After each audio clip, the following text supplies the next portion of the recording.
This is another Read Me Something reward for Reich E. Spore's Patreon. We are reading from my Oz-based novel, Polychrome, Chapter 35. I rose from the bed, stretched, and looked around. The bedroom looked pretty much the same as it had when I went to sleep. One exception was a small table and chair with, as Baum often described it, a smoking hot breakfast laid out. I went to the little attached washroom and freshened up, then came back and ate. It was when I went to get dressed that one change became evident. The closet where I had put my cleaner clothes and my armor and sword were empty. Looking very carefully now at the floor and roof areas, I could just make out seams that showed what had happened. There was a trick wall like those seen in many movies, and they'd rotated the full closet out and left me with the empty. I grinned and pulled down the covers. My gauntlets and greaves were still there. I'd slipped them under the covers while I was undressing in a deliberately disorganized way. It would have been nice to have all of it, especially the sword, but this was a hell of a lot better than nothing. My old clothes, slung over the nearby chair, would have to do. I don't mind reusing pants, but the other articles offended my 21st century fastidious sensibilities. Unfortunately, unless I wanted to try to launder them in the tiny washroom and then wait hours for them to dry, I didn't have much choice. And I'd dealt with worse things in the last year or two. Clothed, I put my usual remaining mortal possessions in my pockets. My keychain with mini pointer, Swiss Army knife, recharged inhaler, and slung my small bag of vital possessions such as my medications over my shoulder. Finally, I put on my remaining pieces of armor, took a deep breath, and opened the door that should have led to the common room. I'd expected the dimly lit, rough-hewn tunnel. That didn't prevent a little feeling of shock at actually seeing it. Just like the closet, the entire room sat on a pivot, and now the doorway led to Calico's gantlet. "Ah! Time for a refreshing morning exploration," I called to the dead silence, hearing my voice echo faintly down the corridor before dying away. As there was enough light to see by, I began walking down the corridor. I tried not to jump when the door slammed and locked behind me. After all, this was all according to the script. Now I had to be cautious, though. I suspected that some of the traps and tricks Baum had described might still be here, but there was no reason new and different ones could not be added. Not that it necessarily made much difference. My abilities and those of Ingo were drastically different, and things he could, in effect, walk through could kill me easily. I continued down the corridor, finally emerging into a room about 40 feet across with 3 other corridors. I did jump this time as a steel door slammed down inches from my back with a thunderous clang that resounded through the caverns. Apparently, I wouldn't even have the option to retreat back into the corridor near my room. "Ichi-ni-san, which of you should I choose, ne?" I muttered. My gut told me it probably didn't matter which, but I still liked to make a decision. Finally, I chose the one directly in front of me, continuing my walk straight ahead.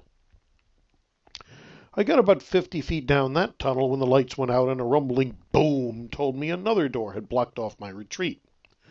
I waited a moment, but heard and saw nothing in that impenetrable gloom. Then I chuckled. Quite a problem this could be, blind and having to move forward down an unknown corridor. I reached into my pocket. But for now, I think I'll level this playing field. Cool white light shimmered into being from the LED flashlight built into my keychain. I began moving forward and almost immediately saw a huge black void. The floor I'd seen in front of me before the lights went out had disappeared, withdrawn or collapsed probably when the door behind me had come down. I moved cautiously to the edge and shone the light downward. Nearly at the limit of vision, an array of sharp points glinted darkly. Traditionalists indeed. "Me old spike at the bottom of the pit ploy," I said in my best Don Adams voice. This did present something of a problem. I could barely make out the other side of the pit 30 or 40 feet away, and though, when I stamped deliberately, I could feel some springy give to the stone that showed I was in a magical land, there wasn't nearly enough to allow me the trampoline-like leaps I was able to get away with back in Iris's castle. There was a little ledge left around the edge of the pit, which otherwise filled the corridor side to side, but way too little to walk on. It looked like I was going to have to cross by using my rock climbing skills to work my way across. In the dark, because I was going to need both hands for this one. Okay, round 2. I moved over to the left-hand side of the pit and reached out, getting a good idea of what the remaining ledge felt like and where it was. Then I clicked off the light and reached down. The rock was solid, but only an inch or two remained. The interior wall had some rough spots, but I couldn't rely on it to provide much of a foothold. As I slowly lowered myself and felt the strain on my hands, I felt my heart starting to hammer. I had to cross 40 feet, using mostly my hands. A year before, I don't think I'd have had the ability to make 5 feet without my hands giving out. Back then, it had been almost 25 years since I'd tried the idiotic trick of free climbing solo.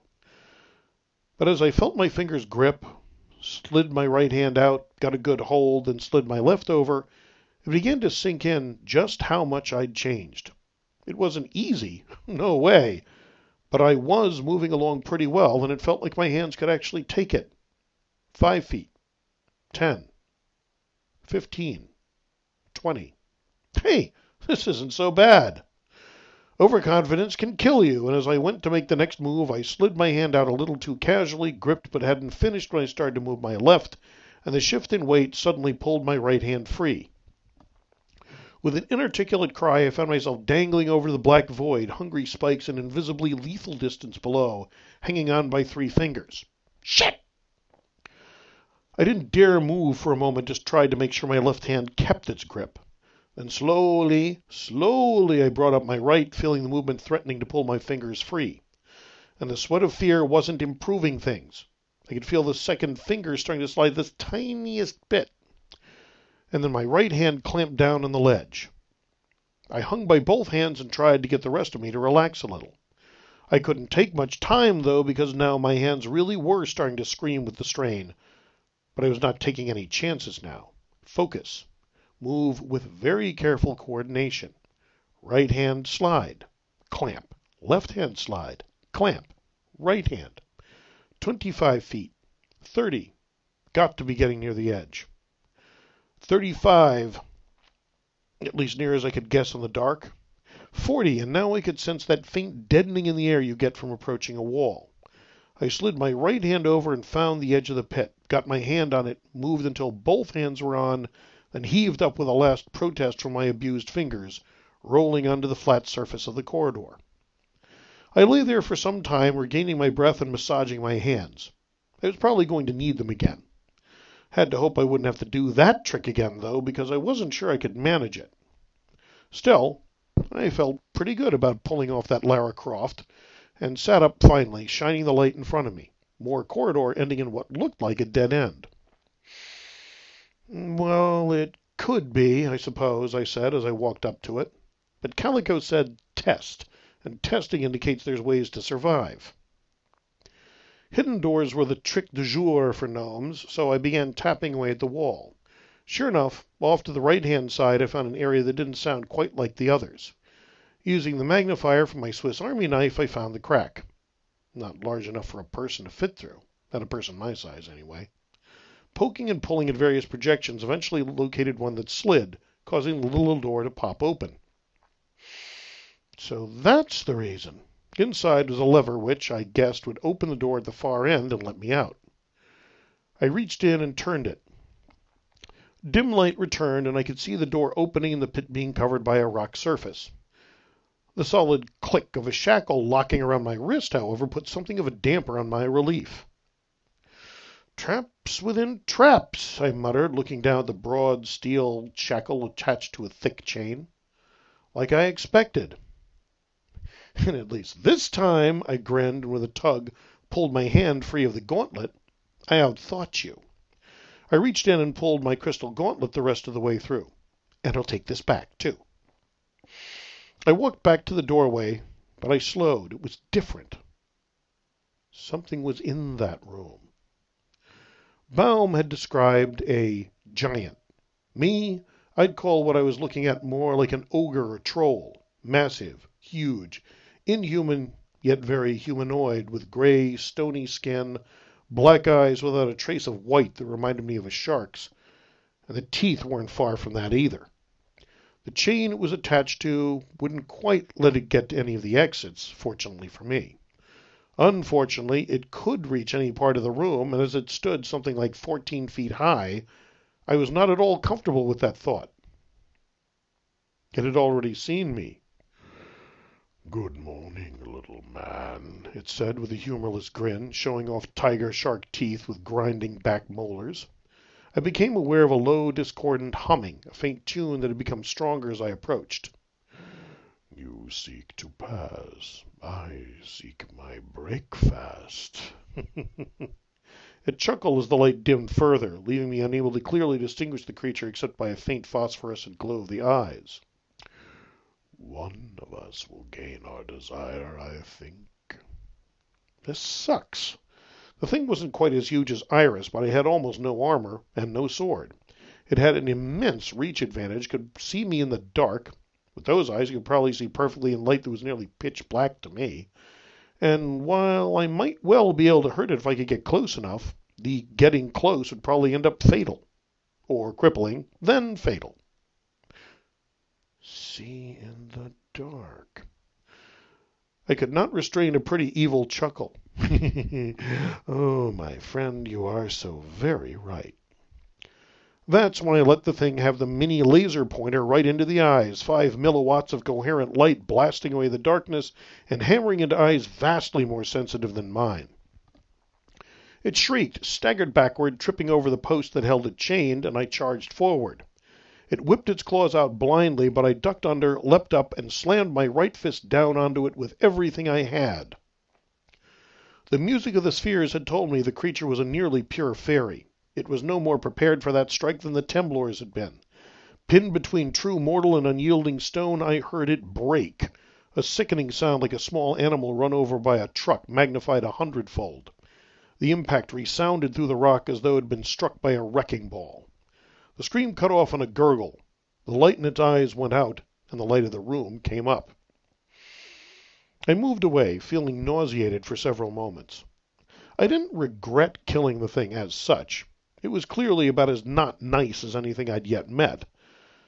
But I just kept feeling that crunching sensation. It gave me a crawling feeling. I hadn't really wanted to kill anything, even things like that. And that had been a pretty gruesome death. After I felt a little recovered, I chose one of the other passages and headed down it. Good thing I had a big breakfast. I've been doing a lot of work this morning. As I continued, the light seemed to be getting brighter with a slight orangish tinge, and my lips tightened. I have a suspicion. Coming around a bend in the corridor, I could see my suspicions were correct. A broad bed of glowing, nearly white-hot coals nearly filled the room ahead of me. The room itself was getting uncomfortably warm, and getting closer to the coals felt like approaching an oven. The giant barbecue pit was about 60 feet across, maybe 70. I could just make out, through the light and wavering heat, an exit on the far side. I backed off and thought. This was a much stickier problem. Glancing around the room gave me no immediate ideas. The walls were much smoother here, so there wasn't much chance I could somehow climb over and around the coals, even assuming it wasn't impossibly hot above them. Unfortunately, it felt very hot indeed, about as hot as my dad's forge used to get when he set it up for a bit of blacksmithing. After sitting there for a few minutes, I thought I noticed something about the coals, so I sat up and paid a bit more attention. After a few more minutes, I was sure the coals weren't shrinking. That meant the fire was magical. Momentary elation was replaced with self-annoyance. Yeah, sure, Einstein. The fire itself may be magical, but the heat it gives off isn't. Otherwise, you wouldn't feel it much. Secondary effects weren't covered by my true mortality. A landslide of rock started by a magical crowbar would kill me just as dead as if it had been a mundane crowbar starting the slide. I went back to the corridor and tested the stone. While it did give under my fingers, I wasn't sure if I could even reasonably try Inga's solution. My mortal nature didn't give me super strength, just something that looked like it under certain circumstances. Lifting, carrying, and throwing large chunks of rock weren't some of those circumstances. Magical rock, yes, if I punched it right, it would fly away or break in 1,000 pieces. But I couldn't lift and carry it any more than I could the mundane stuff. It was even worse than that anyway, now that I thought about it. Inga was a healthy boy. I was an asthmatic middle-aged man, even if I was in a lot better shape than I used to be. If I got a whiff of that superheated air, I might go down like an axed steer. I sure wouldn't be very functional. Even if I did somehow get a bunch of stepping stones set up across the fire, I might never get across. Still, there had to be some way to solve this. I wondered if I could use the body of the ogre some way, but I didn't see how. It wasn't nearly large enough to do much more than make a grease spot in that inferno. Something about that nagged at me, though. I replayed that quick, brutal fight in my mind again, wincing once more at the finale. But that was the point my subconscious was nagging about. What was it? The shockwave. My anti-magical nature could be extended and directed to some degree. I demonstrated that in my battle against Polly and Iris, and other practice I'd done confirmed it. If I was right about the fire's essence, I just might have a solution. That just might also end up killing me, but in what would at least be a more interesting fashion. I backed up in the corridor and hyperventilated. I wanted to be able to hold my breath and take no chances when I got near that pit of flame. After a few moments, I took a deep breath and held it, then advanced. The heat struck almost like a physical thing. I wavered at the edge, nerving myself up for the test. If I was wrong, I might cripple myself. Gritting my teeth, I shot my hand out and grabbed one of the coals. Instantly, the coal went black, as had much of the hair on the back of my arm from rising heat. My breath whooshed out in relief, and I just barely caught myself in time before I breathed in a whole lungful of that incredible heat. I backed away fast, returning to the corridor. The fire was magical, almost purely magical in nature. That gave me one chance, if I could pull it off. I hyperventilated it again and took a deep breath. This time, as I approached the edge, I focused on myself opposing magic, directing my will and force in a very specific way. As I reached the pit, I drew back my fist and then punched down and outward as hard as I could. The punch slammed down into the mass of coals like a heavy boot stamping down into a few inches of new-fallen snow. A shockwave of true mortal anti-magic kicked the coals aside like dust in a hurricane, rippling outwards, shoving other coals backwards, leaving a 12-foot clear oval extending from my slightly scorched fist. I kept enough presence of mind to back off before I gave vent to a triumphant whoop. That's the way you do it! This process was going to take a while. I had to wait for the stone to cool at least some before I could move further out and clear another area. But there was no sign of anything trying to undo what I'd done, so I was determined to take the time and do it right. It took 3 hours, near as I could guess, before I had a wide path cleared through the 3-foot deep bed of magical coals, and there were some scorch marks on my boots before it was done. But finally, after waiting another half hour, I took a deep breath and sprinted the 75 feet across, not risking another breath until I was well into the far cavern. I walked a short distance and this time found the corridor ended in a plain, ordinary door. I shrugged and opened it. Before me was the Gnome King's throne room. King Calico glanced up from a chessboard as the door opened and his eyes widened. Ruggedo, seated across from his former chamberlain, chuckled. "Oh, Eric Medon, you have kept us waiting. But perhaps you would care to join us for lunch?"